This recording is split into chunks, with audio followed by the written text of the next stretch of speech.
जय श्री कृष्ण दोस्तों, राधे राधे। रितु भक्ति चैनल में आप सबका स्वागत है।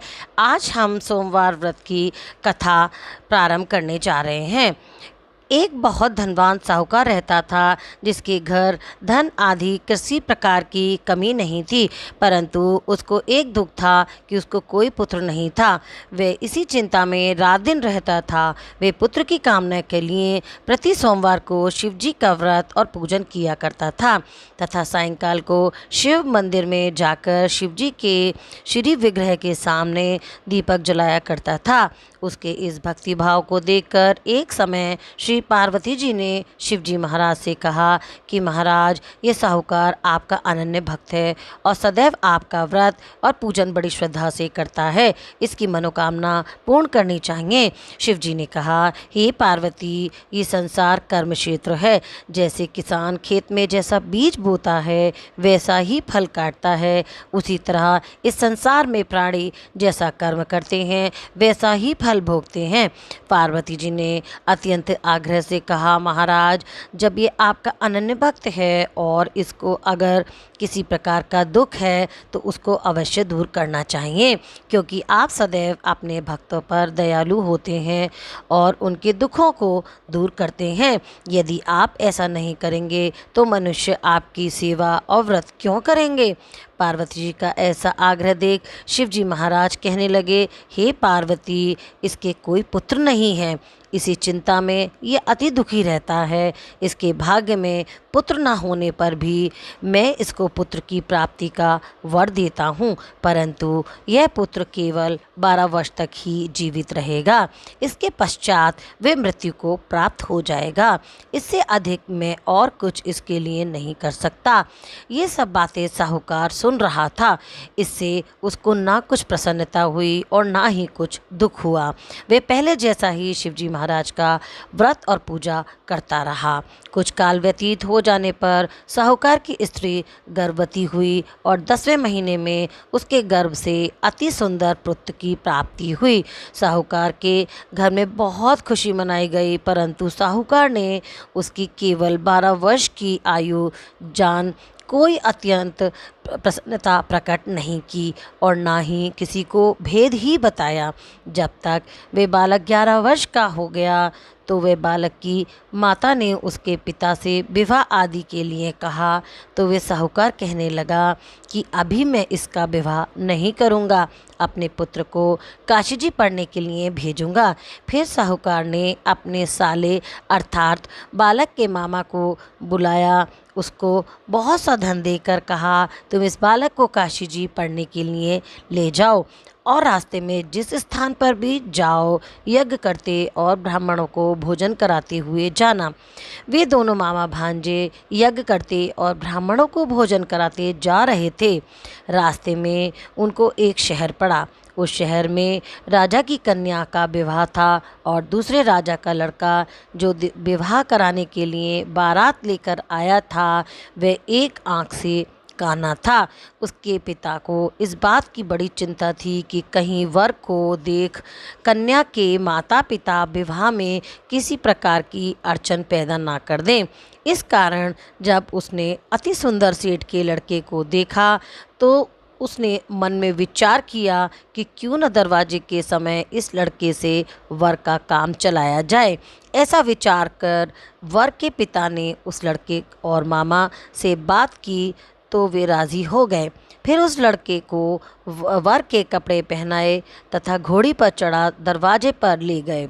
सब प्रसन्नता से पूर्ण हो गया।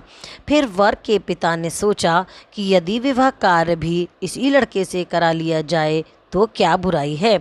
ऐसा विचार कर लड़के और उसके मामा से कहा, यदि आप फेरों का और कन्यादान के काम को भी करा दें तो आपकी बड़ी कृपा होगी। मैं इसके बदले में आपको बहुत कुछ धन दूंगा। तो उन्होंने स्वीकार कर लिया। विवाह कार्य भी बहुत अच्छी तरह से संपन्न हो गया, परंतु जिस समय लड़का जाने लगा तो उसने राजकुमारी की चुंदड़ी के पल्ले पर लिख दिया कि तेरा विवाह तो मेरे साथ हुआ है, परंतु जिस राजकुमार के साथ तुमको भेजेंगे वह एक आंख से काना है। मैं काशी जी पढ़ने जा रहा हूँ। लड़के के जाने के पश्चात राजकुमारी ने जब अपनी चुंदड़ी पर ऐसा लिखा हुआ पाया तो उसने राजकुमार के साथ जाने से मना कर दिया और कहा कि ये मेरा पति नहीं है, मेरा विवाह इसके साथ नहीं हुआ है, वह तो काशी जी पढ़ने गया है। राजकुमारी के माता पिता ने अपनी कन्या को विदा नहीं किया और बारात वापस चली गई। उधर सेठ का लड़का और उसका मामा काशी जी पहुंच गए। वहां जाकर उन्होंने यज्ञ करना और लड़के ने पढ़ना शुरू कर दिया। जब लड़के की आयु 12 साल की हो गई तो उस दिन उन्होंने यज्ञ रचा कि लड़के ने अपने मामा से कहा, मामा जी आज मेरी तबीयत कुछ ठीक नहीं है। मामा ने कहा अंदर जाकर सो जाओ।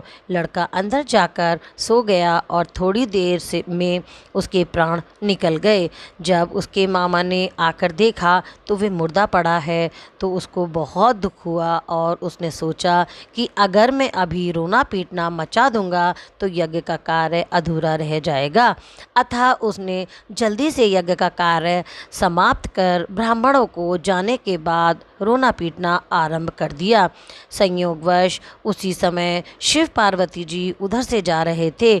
जब उन्होंने ज़ोर ज़ोर से रोने की आवाज़ सुनी तो पार्वती जी ने कहने लगी, महाराज कोई दुखिया रो रहा है, इसके कष्ट को दूर कीजिए। जब शिवजी पार्वती जी के पास जाकर देखा तो वहाँ एक लड़का मुर्दा पड़ा है। पार्वती जी कहने लगी, महाराज ये तो उसी सेठ का लड़का है जो आपके वरदान से हुआ था। शिवजी कहने लगे, हे पार्वती इसकी आयु इतनी ही थी सो ये भोग चुका। तब पार्वती जी ने कहा, हे महाराज इस बालक को और आयु दो, नहीं तो इसके माता पिता तड़प तड़प कर मर जाएंगे। पार्वती जी के बार बार आग्रह करने पर शिवजी ने उसको जीवन वरदान दिया और शिवजी महाराज की कृपा से लड़का जीवित हो गया। शिव पार्वती जी कैलाश चले गए। वह लड़का और उसका मामा उसी प्रकार यज्ञ करते तथा ब्राह्मणों को भोजन कराते अपने घर की ओर चल पड़े। रास्ते में उसी शहर में आए जहाँ उसका विवाह हुआ था। वहाँ पर आकर उन्होंने यज्ञ आरंभ कर दिया तो उस लड़के के ससुर ने उसको पहचान लिया और अपने महल में ले जाकर उसकी बड़ी खातिर की। साथ ही बहुत सी दास दासियों सहित आदरपूर्वक लड़की की और जमाई को विदा कर दिया। जब वे अपने शहर के निकट आए तो मामा ने कहा, मैं पहले जाकर खबर कर देता हूँ। जब उस लड़के के मामा घर पहुँचे तो लड़के के माता पिता घर की छत पर बैठे थे और ये प्रण कर रखा था कि यदि हमारा पुत्र सकुशल लौट आया तो हम राजी खुशी नीचे आ जाएंगे, नहीं तो छत से गिरकर अपने प्राण त्याग देंगे। इतने में उस लड़के के मामा ने आकर ये समाचार दिया कि आपका पुत्र आ गया है। तो उनको विश्वास नहीं हुआ। उनके मामा ने शपथ पूर्वक कहा कि आपका पुत्र अपनी बहू के साथ बहुत सारा धन लेकर आया है। तो सेठ ने आनंद के साथ उसका स्वागत किया और बड़ी प्रसन्नता के साथ रहने लगे। इसी प्रकार से जो कोई भी सोमवार के व्रत